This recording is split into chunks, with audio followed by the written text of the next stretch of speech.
Hey everyone, it's me, Hony. I'm starting a 40K channel, just basically so we can do some 40K analysis. I have a million ideas knocking around in my brain, and I figure why not throw them into the internet and see what happens. So I'm basically just going to be doing this for fun. It's not for metrics or to get likes and subscribes or any of that shit.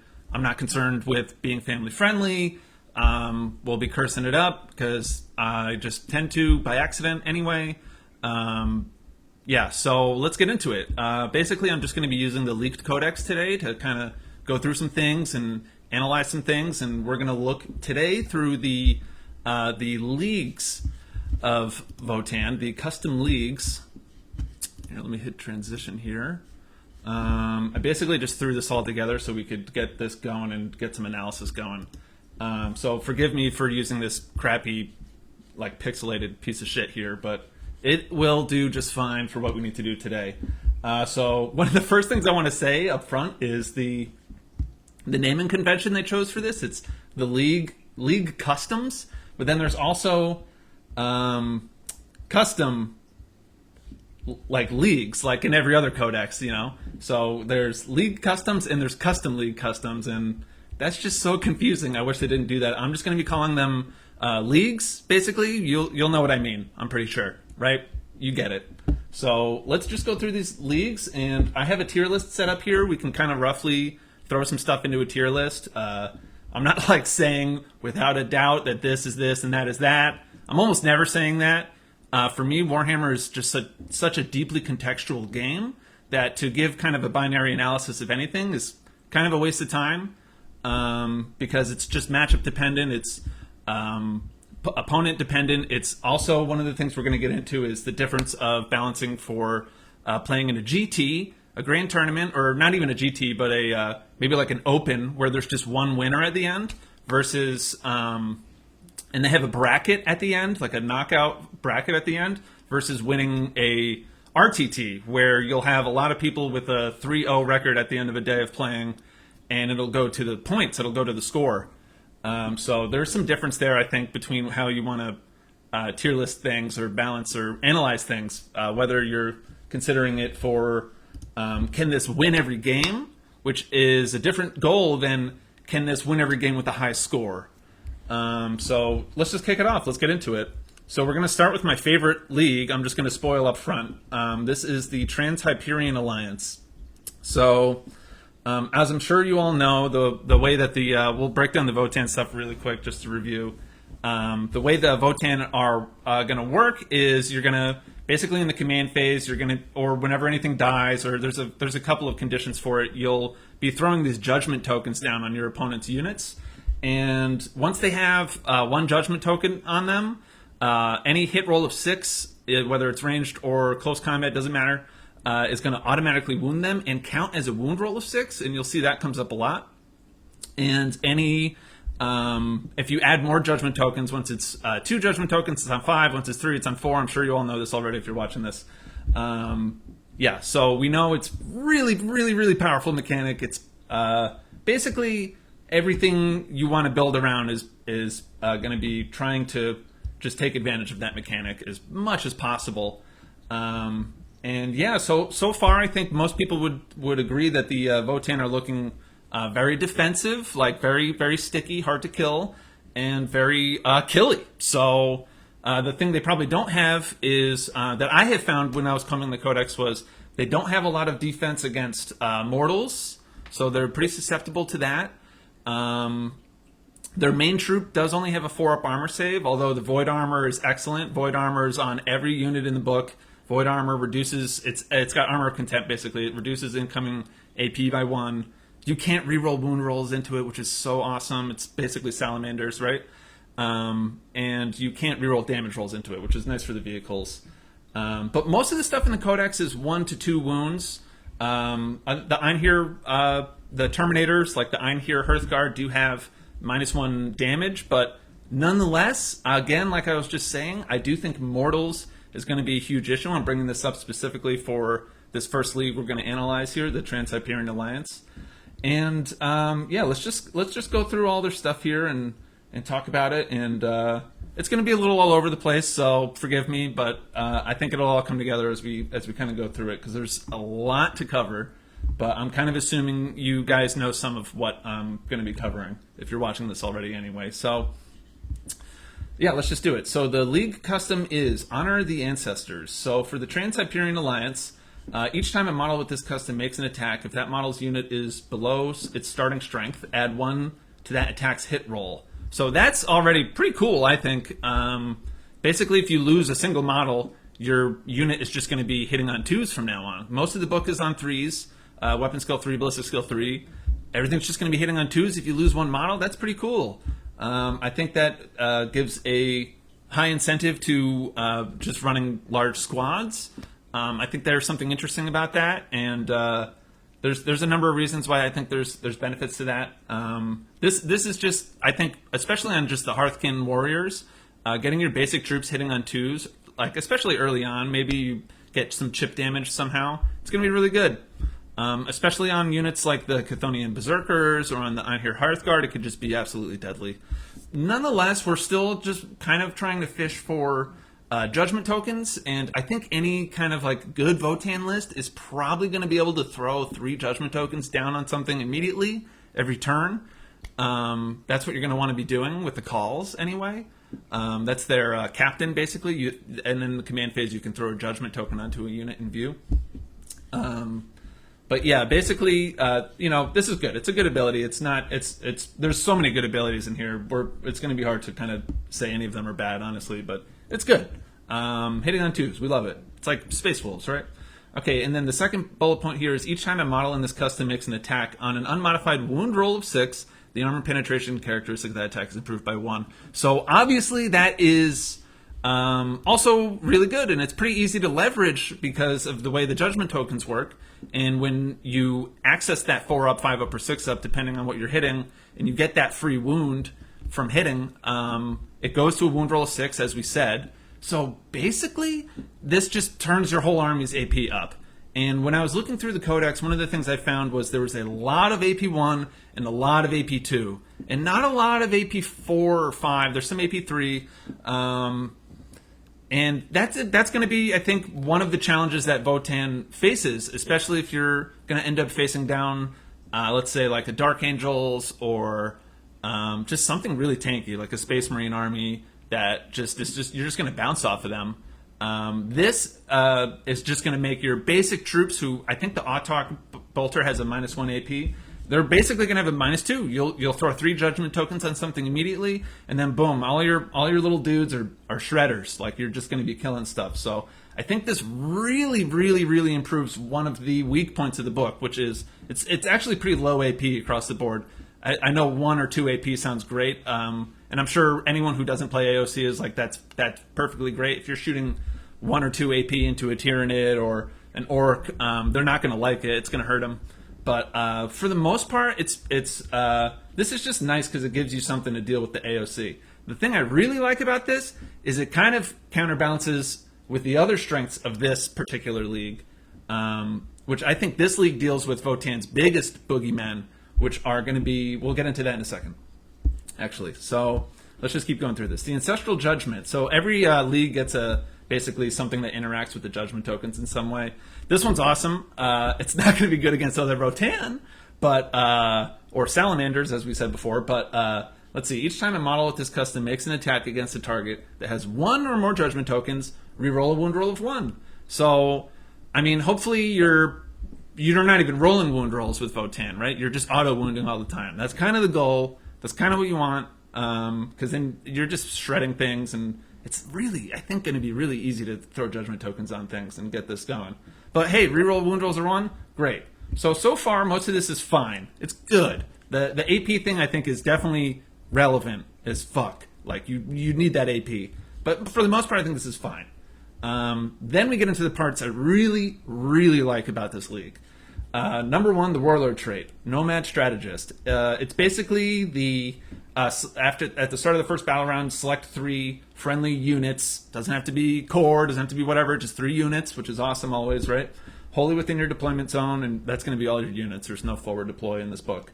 There is a scout move for the bikes, but maybe that's what they meant by that. and then you can redeploy them. So I personally have like made or break games on these abilities in other codexes. As some of you guys know, I'm a huge Tau fan. I love Tau. I won an event with Tau not a few months ago, and I used the Exemplar of the Kalyan Warlord trait basically to like just absolutely throttle turn 1 or just disappear turn 1. And I mean, it was huge. It's a huge trait. I love using it in Thousand Suns. If you go Duplicity, I know my Ultramarines love using it. Redeploys are good. They're just really, really fucking good. So and let me tell you how I like to use them, and why I think they're really good. Basically, you always set up 3 aggressive units, and if you don't get first turn, those 3 go into hiding. If you do, you can set up 3 more aggressive units, and now you have 6 units pushing turn 1. Just go, go, go. And I think that's going to be really important for the Leagues of Votann because they're slow. Most of the book moves 5 inches. You can't advance more than 3 inches, so you're just going to max out at 8 inches. There's not a ton of burst moves. There's this one strat. Let me see if I can scroll to it really quick. There's this one strat that lets you just zoom with it's the accelerated response. You add 12 inches as your advance, and believe it or not, Votann Accelerated is on the Hecaton land fortress. So basically, you can just move that thing. It's either 22 or 24 inches with this strat, and I think there's some really funny stuff you could do with that. Just yeeting a Hecaton full of Chthonian berserkers, let's say, into somebody. And I think that's going to be really good. So that's a side note. But for the most part, the book it's gonna want to speed bump people. It's not gonna be fast, and it's gonna have a lot of trouble setting the pace of a game. So if you can get a redeploy in this army, I think it's huge, and it'll let you move your whole Death Star sometimes.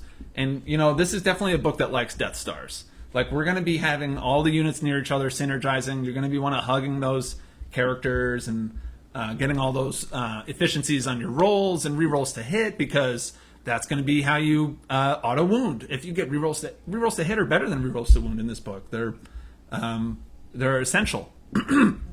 Now, speaking of rerolls to hit, who doesn't give a shit about rerolls to hit? Harlequins.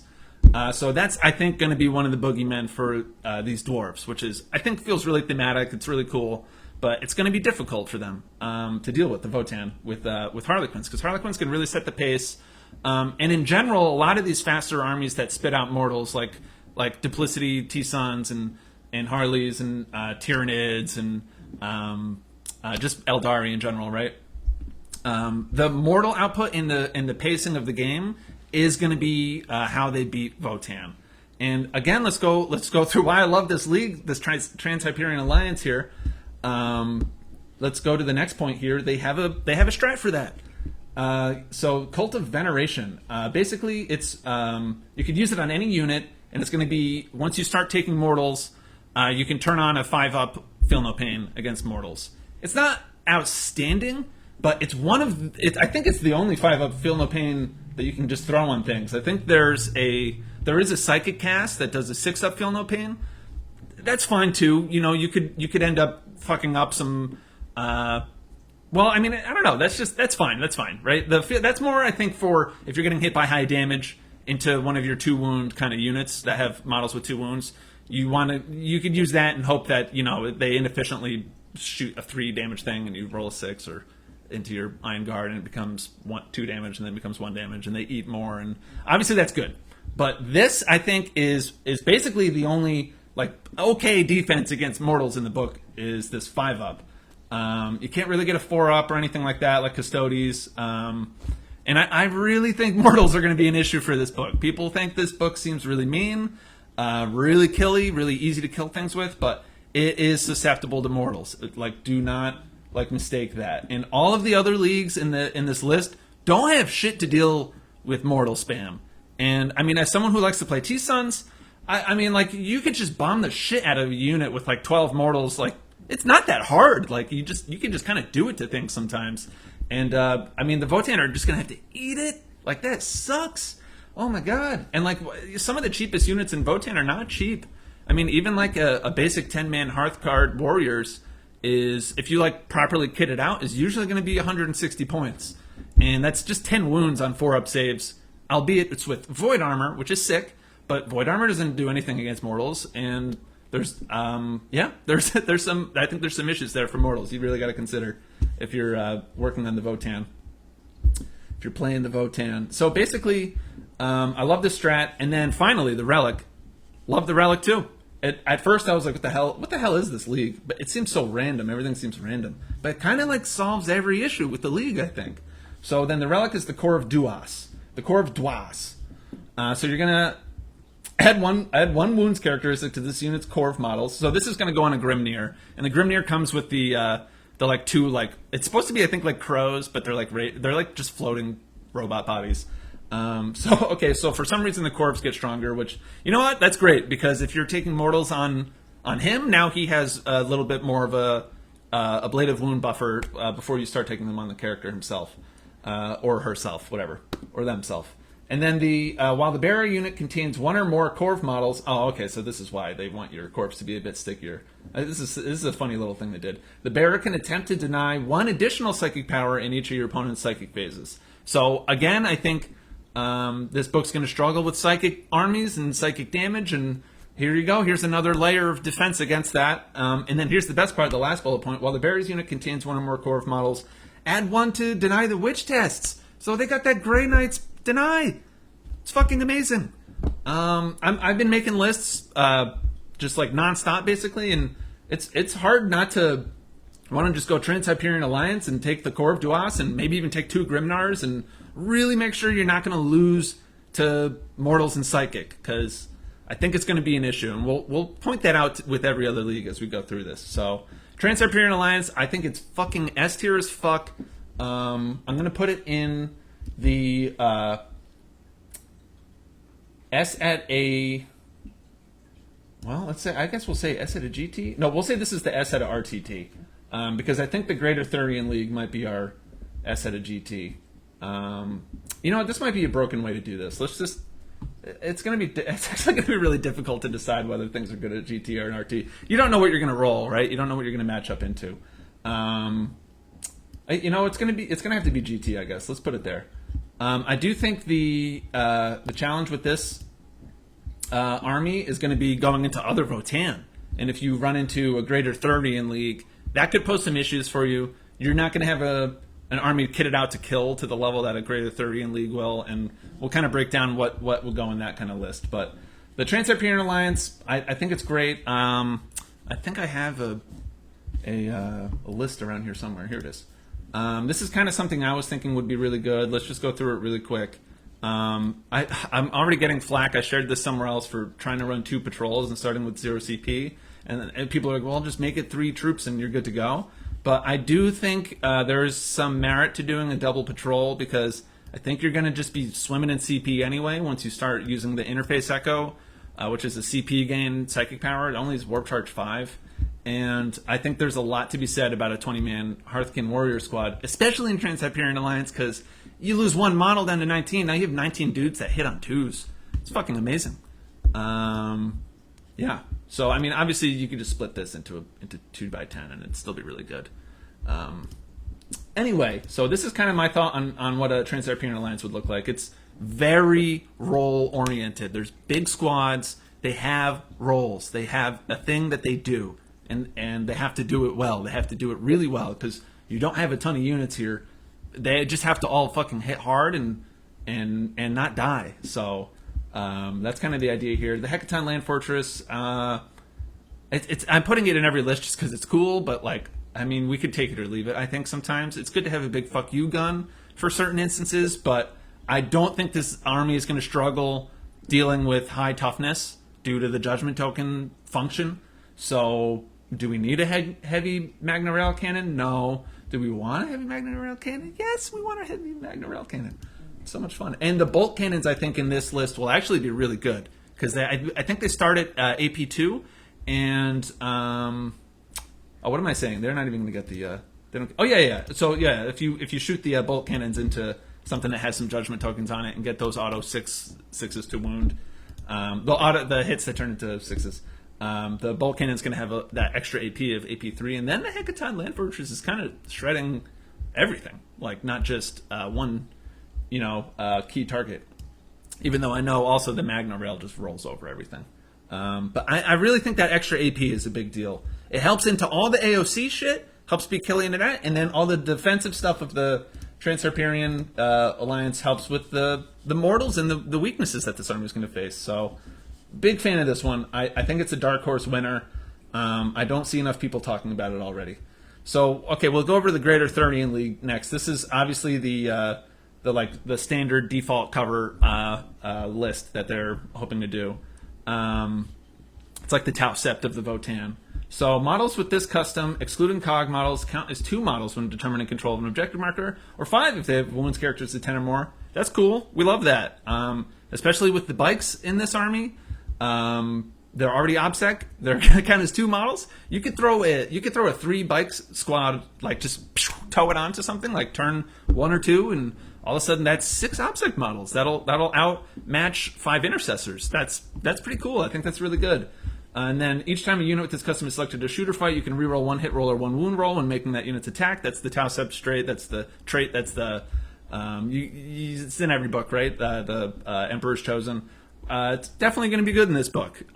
You're probably usually going to use it on a hit roll. It's good because it has flex, if you're dealing with elves or if you're who don't let you reroll hits, or if you're dealing with other Votann who don't let you reroll wounds. It's good. It's a good trait definitely in this book. And especially if you're going to be running a Hecaton Land Fortress, you're going to want that reroll for that big Magna Rail cannon, right? So then the Ancestral Judgment is where everyone loves this league. Each time a model with this custom makes an attack against a target that has 1 or more Judgment tokens, that enemy unit is considered to have 1 more Judgment token than it actually has. So it has to have 1 when determining what bonuses apply to the attacking model's attacks. So basically, if you're shooting at something with 2 Judgment tokens, it counts as 3. That's amazing. You're going to be shredding people quickly. It's going to be turn 2. Someone's trying to rush you down. You're a Greater Thurian League. Goes. You don't care. You're going to be shooting the shit out of them. You're going to be killing them so easily. There is a funny problem I have with this one, and maybe it's not going to be an issue. But I think if you're making a Greater Thurian League list, you want to abuse that Ancestral Judgment as much as possible. And maybe this is going to change our secondary choices. Which let's talk about that now.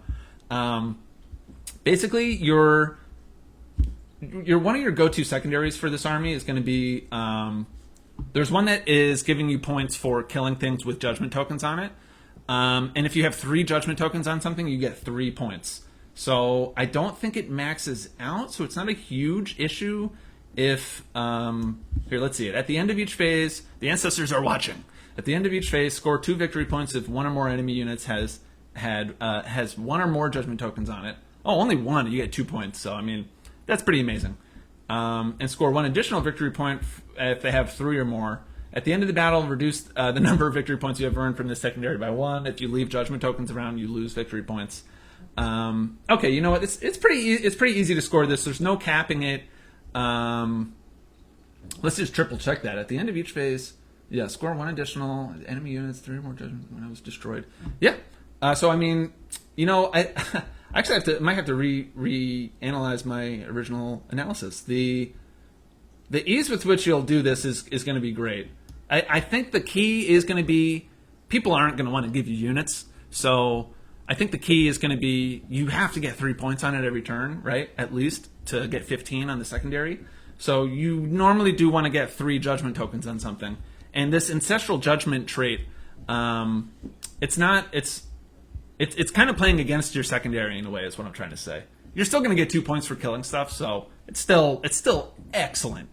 And I think for that reason, here I'm going to move trans-hyperion back to RTT, and we're going to put Greater Thurian as the S of GTs, or we'll say GTs. We'll say opens. S at and open, because GTs sometimes do have ties at the end still.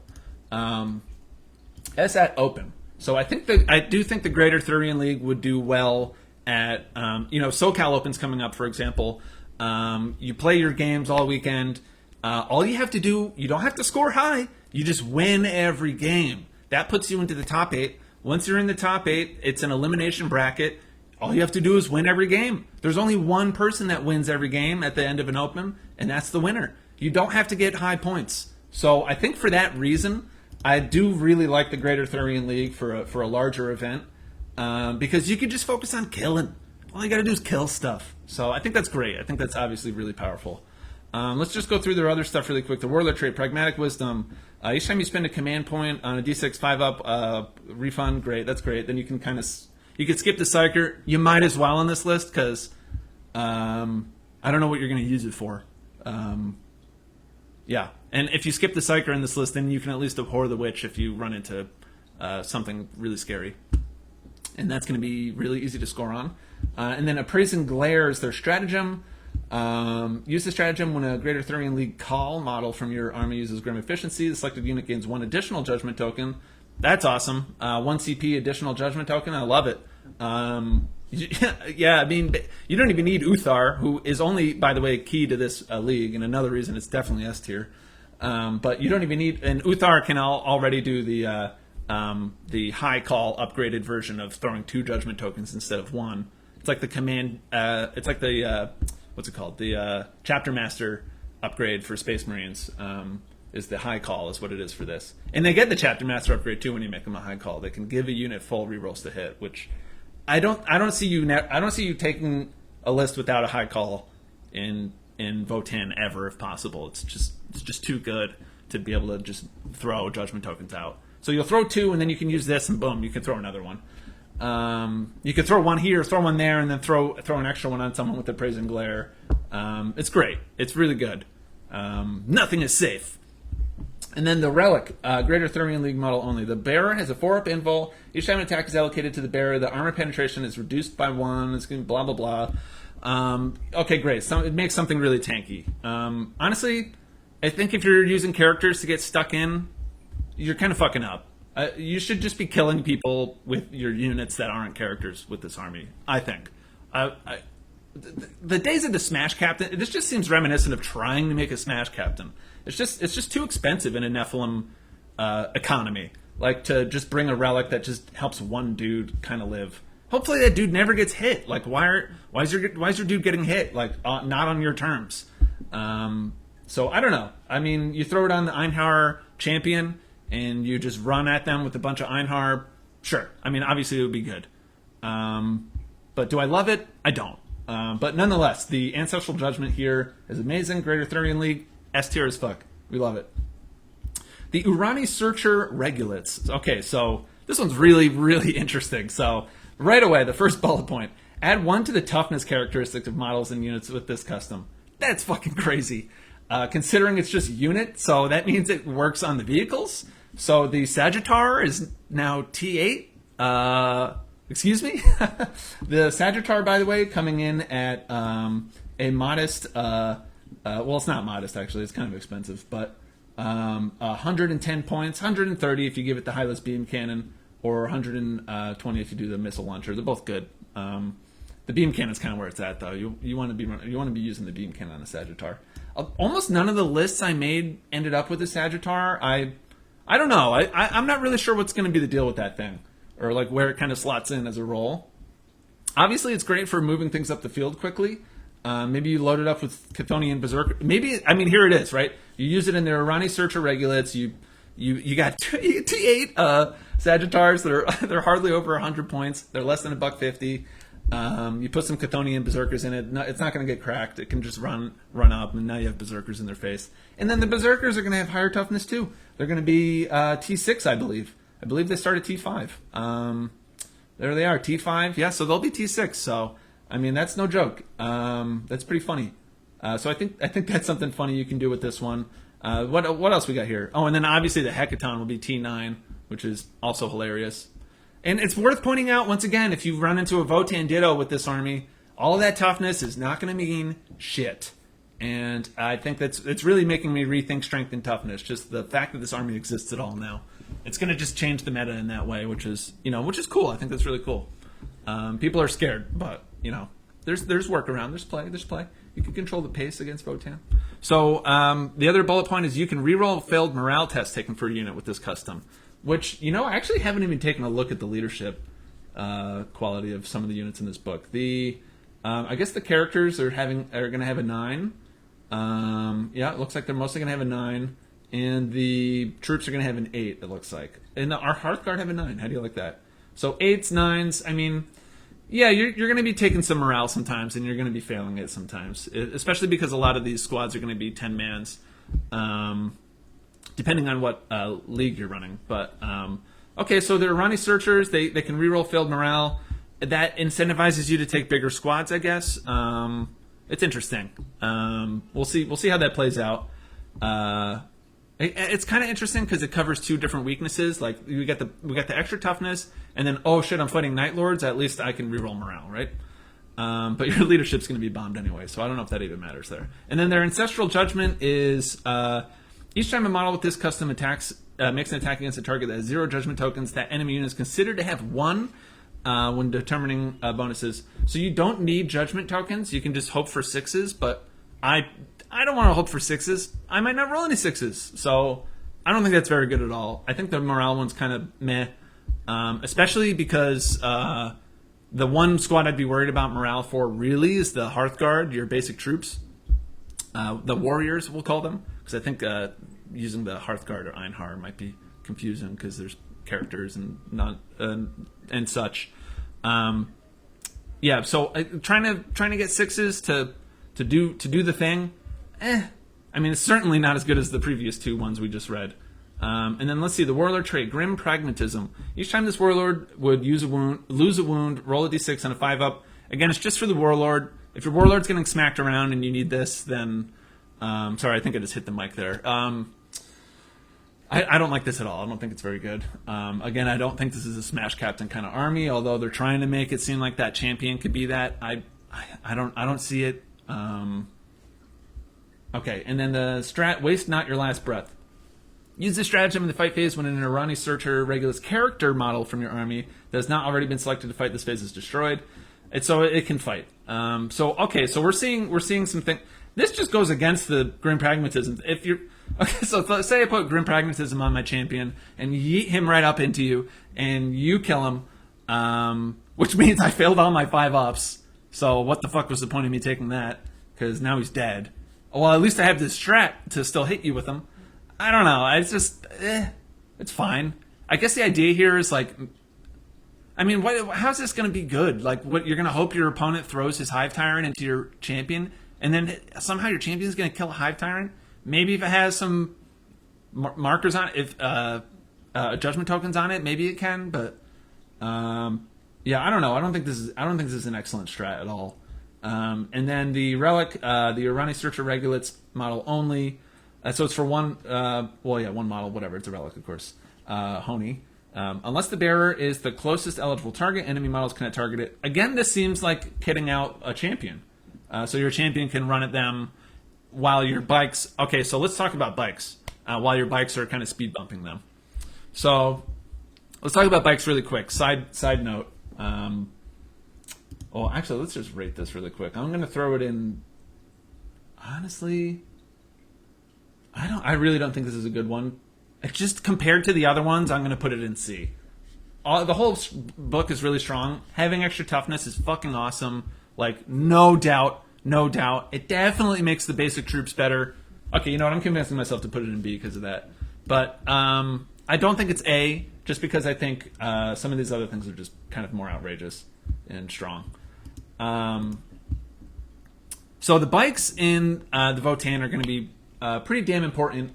The reason being they are basically your speed bump. So I do see the Votann playing in a really similar way to the Death Star Tau armies or Space Marine armies, in that you are going to need to... I mean, you guys know there's just tons of armies that are just going to rush down, get in your face. Screening is everything, right? Screening is everything. You want to dictate when you're getting hit and what's getting hit. Like that's... And especially in like a low unit count, high killing power army like the Votann, you need to be able to dictate what's getting hit and on what terms. So I think the bikes are just going to be huge. Obviously, I guess the idea with this relic is your dude's just trucking up the middle of the field while your bikes are in their face. And I don't see myself playing Votann without at least 2 squads of bikes that scout move and speed bump like every game. they're basically going to be the crew of your army, but faster. And with looking at their long bases and maybe stringing them out, I think bikes are going to be awesome at that. They fly, they get a scout move, you can do the accelerated thing. Their guns are pretty good. Like, I mean, they're going to be really good into certain armies. They're going to be useless into others, but unless you're the trans-hyperion alliance and you get extra AP. But yeah, so I mean, the bikes are going to be a big deal. I think that's the idea with this. I could see how it works. I don't really like that kind of thing because I've never played it against an opponent who wasn't smart enough to fucking position themselves so that it says closest eligible, which is just fucking terrible. Because then you make the unit that's closer to you blind to you by positioning, and then the closest eligible is really whatever you want. It's really easy to control. I used to do it with Space Marines all the time with the chaplain buff, where you give +1 to wound to shooting to the closest eligible target that you shoot. You just make yourself blind to the thing you don't want to shoot, and then you can shoot the other close thing. It's like, it's not very good. I don't like it. I don't like it. So here's the one that everyone's just kind of drooling over for some reason, and I'm not totally on board with it, but we'll see why. It is really really good. Let's don't get me wrong, but let's just kind of break it down a little bit. And I will say I'll try and make every point that I've heard so far from other people. That it was not the analysis I had, but let's do it. League Custom Master Armorers. So these are like the super good equipment guys, and I think they're suffering a little bit from Borkan syndrome, I'm going to call it. When the Tal Codex came out, everyone thought Borkan was going to be amazing. They had a lot of the same kind of vibe, and I think they even had the same 4-inch extra range trait. And no one takes Borkan. No one takes it. It's all Farsight and Tau Sept out there. So anyway, let's get into this. It is going to be good for a number of reasons for them, for the Votann. Add 4 inches to the range characteristic of all range weapons, excluding relics, with this custom are equipped with. So one of the things this is going to be really good on is if you wanted to run squads of Ion for your Hearthguard. So let's look at the Hearthguard really quick. Where the hell are they? They are here. The Hearthkin. Oh my god, I've been saying it wrong the whole video. So the Hearthkin Warriors, the Warriors. So they have the Autarch pattern bolter. So it's Hunter 2. In Hunter 2, just really quick, I'm sure most of you already know, it's just basically you shoot the number that's on there. You can't advance and shoot it. There's no penalty for moving and shooting it. That's it. It just shoots the number. Yeah. So their bolter is always rapid fire, right? It's Hunter 2. It's always shooting twice. 24 means it's 28 instead. I'm going to think about my 5-inch move here. So we're at 29, and then 30, 31, 32, 30. So 33-inch threat range, basically, for your warriors. That is better, because you're stuck at a 29-inch threat range without this 4-inch buff. And that's kind of like the worst number, 29 inches, because there's a lot of guns that could just stand at exactly 30 inches and shoot you. And they don't even have to fade. They can just stand at 30 inches and shoot you and not be threatened. So I think that's going to be a big thing that Votann are going to have to try and figure out how to deal with, is things that can shoot them from 30 inches away, pretty much. So that's fine. The reason it's good, though, is if you take a squad of Ion Blasters, it's going to be 18, 19, 20, 21, 22-inch range. And, obviously that's less range than the bolter. But you want that Ion to be good because we're going to skip ahead in this league analysis of the YMYR to the stratagem, the pulse beam discharge. So use the stratagem in your shooting phase when an YMYR conglomerate unit from your army is selected to shoot. Select one model in that unit, select one beam. Oh, this is not what I thought it was. Select one model? Really? Until the end of the phase, each time a hit is scored with that weapon, the target suffers 1 mortal wound in addition to normal damage.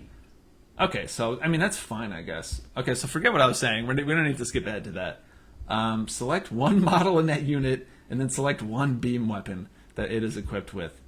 Okay. Oh, you know what? I'm sorry, guys. I'm thinking of a strat that's actually in the strat section. I'm going to try and find it. Oh, man. Can we find it? Here it is. The core buster fire pattern. It's 1 CP. Use the stratagem in your shooting phase after an enemy unit is hit by an attack made by a beam weapon, which is the Ion. It's 1 point, I think, per warrior. So it goes from, and again, fully kitted out with med pack and scanner, which ignores light cover, and med pack lets you heal dudes. And obviously, you're going to take this shit. Like, you definitely want to ignore light cover right now in the meta, and you definitely want to be able to pick up your guys when they die. And you're probably never going to lose a whole unit unless your opponent is just ravaging you. But yeah, so core buster fire pattern is great. So until the end of the phase, each time that enemy unit is hit by another attack made by a beam weapon fired by a Votann model from your army, roll 1d6. On a 4-up, that enemy unit suffers 1 mortal wound in addition to normal damage. So a maximum of 6 mortals per phase. A unit can only suffer a maximum of 6 mortals per phase due to the stratagem. Yeah. That does mean you can actually split fire. Until the end of the... Yeah, use the stratagem shooting phase after an enemy unit is hit. Okay, so it's just on that unit. It's just on that unit. So the YMYR conglomerate, they're definitely trying to bust some people with mortals. Because you're going to have that 22-inch range ion gun. You're going to use that thing. I think that's the idea there. That's what one of my buddies was saying on... I'm on the Titans Discord all the time. One of my buddies on there. I'll shout him out. Digital Designer was telling me that. That was his plan, kind of. And then the other trait here is models in a unit with this custom that have a save characteristic of 2-up gain a 4-up invulnerable save. Other models in the unit with this custom gain a 5-up invulnerable save. So the 4-up invulnerable save, who cares? Don't care. On the Einhar Hearthguard, if they're standing in light cover, they're going to have a 1-up with void armor. You don't need a 4-up. It's total overkill. The reason this is good, and again, Digital Designer pointed this out to me, my buddy, the 5-up invul is good on the Chthonian Berserkers. So the Chthonian Berserkers are rocking a 6-up t-shirt and a 5-up Feel No Pain right now. And they're 5 toughness. So they're in a weird spot. They could be tough in some matchups, and they'll totally fucking die immediately in other matchups. This really, really, really, really cranks up their staying power with the 5-up invul. I think it's pretty cool. And again, I think this really helps the basic warrior too, because they only have a 4-up armor save. So they're not just going to get shredded by plasma or something, right? So, I mean, this trait is amazing for those 2 reasons. For those 2 units, I think. And maybe some other units that I'm not thinking of at this moment, but definitely really good for those 2. In Special Judgment, each time a unit with this custom makes a range attack that targets a unit within half range, so there your extra bonus range here is already helping you, right? That target has 1 or more judgment tokens on it. The armor penetration characteristic of that attack is improved by 1. So, hey, this is kind of like the trans-hyperion thing. There's some extra AP in this league, and it's important. It's good, and you're gonna want it. So, if you're shooting them with the ion gun I think was 5 strength, AP 2 damage. So, if you're using warriors and it's like it reminds me of Necron warriors actually, how they have the flayers and the reapers, and in this you're gonna have bolters or ion for your warriors. And yeah, I mean, hey, if you're hitting things at 11-inch range and it's a bunch of AP 3 2 damage guns from your basic dudes, and that's fucking good as hell. That's gonna kill some shit. And this even has the added bonus of not needing that. Well, they have different requirements. So the trans-hyperion one needs you to basically be wounding on 6s or just doing the judgment token, hitting via judgment tokens. This one is just at half range. So it doesn't need to be cranked with judgment tokens. But again, if you're shooting at something that doesn't have 3 judgment tokens on it, what are you doing? Get those judgment tokens out there. It's not hard. So I mean, it's good. It's good. The AP is good. The army needs a little bit of AP to really, really, really efficiently just fucking kill shit. So I like it. It's good. And then the warlord trait, guild connections. The damage characteristic of all weapons this warlord is equipped with is increased by 1. Who cares? What's the point of that? You can make an Einhar champion smack super duper hard. Whatever. Again, if you're trucking at somebody with an Einhar champion, how are you going to hit them? They're not going to let you charge them. You're not moving fast. Anyway, Pulseborn Discharge. We just looked at this. Pulsed Beam Discharge. I don't think it's that good. And then the last crest of Jeluk. The YMYR Conglomerate Shield Crest model only. Which is fucking weird because that means it has to go on a Grimnir. And that's it, I'm pretty sure. That's the only thing that has. And then the Warriors and Grimnir have Shield Crest. When I was looking before, I didn't see it on anything else. So once per battle, before making the saving throw, for the bearer, it can activate this relic. If it does so, then until the end of the phase, has a 3-up invul. Great, you're protecting your Grimnir, who should not be getting shot or hit. Like, what happened? And each time the bearer would lose a wound as a result of a mortal wound on a d6 4-up wound. Why is that in here? It's bizarre how little things have this. I think they messed up with the shield. I think Uthar has shield crest, but Kahls don't. I'll have to double check. Maybe you get it if you go high Kahl. Maybe that's what it is. Let's see. Do you gain a high shield crest? No. But who's supposed to use this? a 3-up invul and a stim injector. Like, Uthar has it, but Uthar's only in Greater Thurian League. Who, by the way, we didn't really go over Uthar, but Uthar combined with the Hecaton makes Greater Thurian League absolutely fucking slap, because he basically makes it hit on a 6, and which means it wounds on a 6, which means the Magna is going to just blow through a whole squad.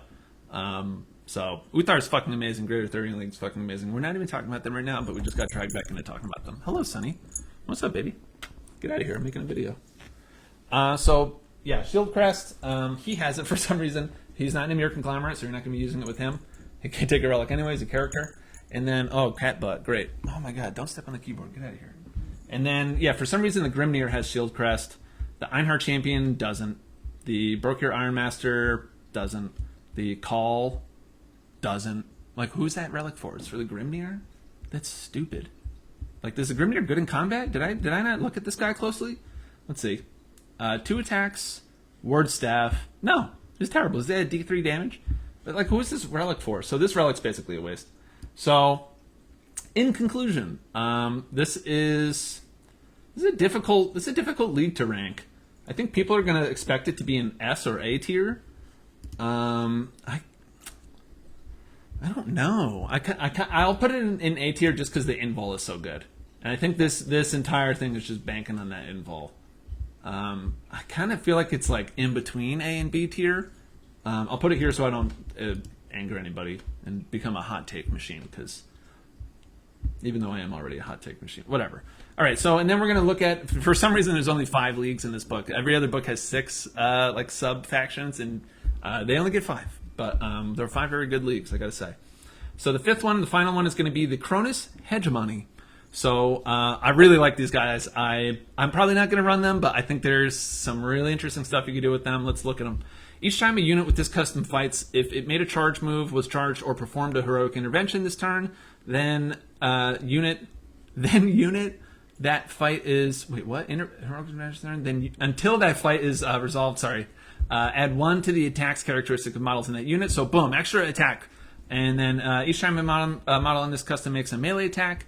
If that model's unit made a charge move, was charged, blah blah blah, add 1 to that attack's strength characteristic. So, oh man, this army just wants to crump in close combat. So it's just going to be +1 attack, +1 strength. I'm already thinking about Chthonian Berserkers here and how hard they're going to hit. And obviously the Einhar Hearthguard. So this is an elites heavy army. You're going to want, either a battalion or a vanguard if you're running Cronus Hegemony, and fill that out like that. Yeah, let's look at what that strength bonus actually does for us really quick, because I'm curious. And I haven't done a ton of analysis on this one, like I haven't gone through the details like this, so let's do it together right now. And it's the last one, so the video will be over after this anyway. So, the Einhar Hearthguard getting an extra attack when they hit, that's fucking awesome. That is so good. If it has base 3 attack now, basically, if it was charged, or heroically intervened, wow. And I think one of the best ways you're going to want to... Let's talk about how you equip these guys. It costs 10 points to give someone a hammer, so let's talk about the hammer really quick. Get it out of the way. Each time an attack is made with this weapon, subtract 1 from the attack's hit roll. So we know what hammers do. They're in every army. ×2, -2 for 3. Cool. -2, it used to be fine. Now it's like not enough. So I don't know. You're missing out on some AP there. Concussion gauntlets, +3 strength. So 5, 6, 7, 8. And then with these guys, it puts them to 9. Is that necessary? Probably not. And again, when you're playing Votann, I think the goal is to never think about strength or toughness, and to just go for... You're going to want AP, because that's something you have to control via list building. And you can't change it or upgrade it via judgment tokens. And then it's 2 damage. I mean, it's good. And then I think personally, I think the move for these guys is going to be the Plasma Blade Gauntlet. It's just way more flexible. And in this meta, there's so much -1 damage.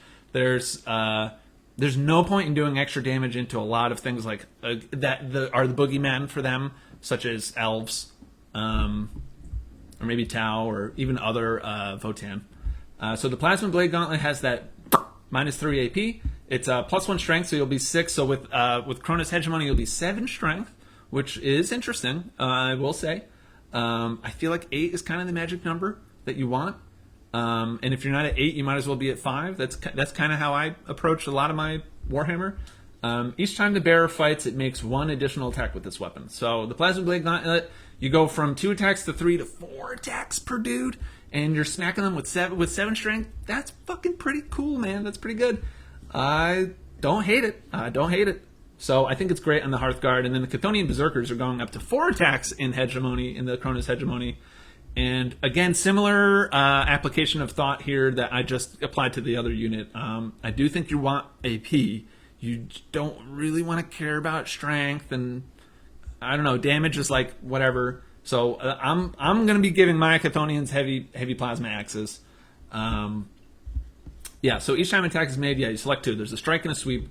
The sweep is user -3/1. So user's strength is 5. So when the Cronus Hegemony goes to strength 6, that's really nice for this kind of unit, because you're going to be there's a lot of T5 in the game now. Tyranid Warriors, Orcs, MK Gravis armor.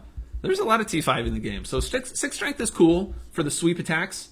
But, you might be hitting those things with a strike for the 2 damage. So let's see. That's going to be 5, 6, 7 with Cronus Hegemony, -3 for 2 with 4 attacks each. I mean, it's awesome. These guys are going to slap in Cronus Hegemony. So what I want to see someone do with this league is just totally go all out Chthonian Berserker spam.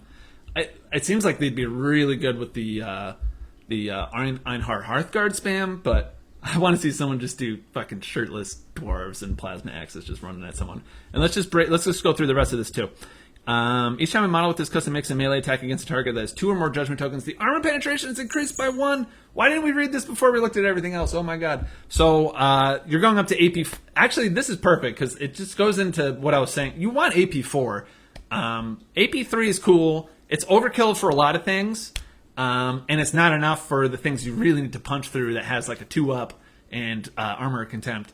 So if you have AP4 and you're swinging into something with a 2-up and armor of contempt, like you can't go to a tournament without playing against Dark Angels. Like, you just almost always have to play Dark Angels at some point. So let's say you're hitting some Terminators, they got a 2-up, you're swinging at them with -3, goes to -2, they're still saving on a 4.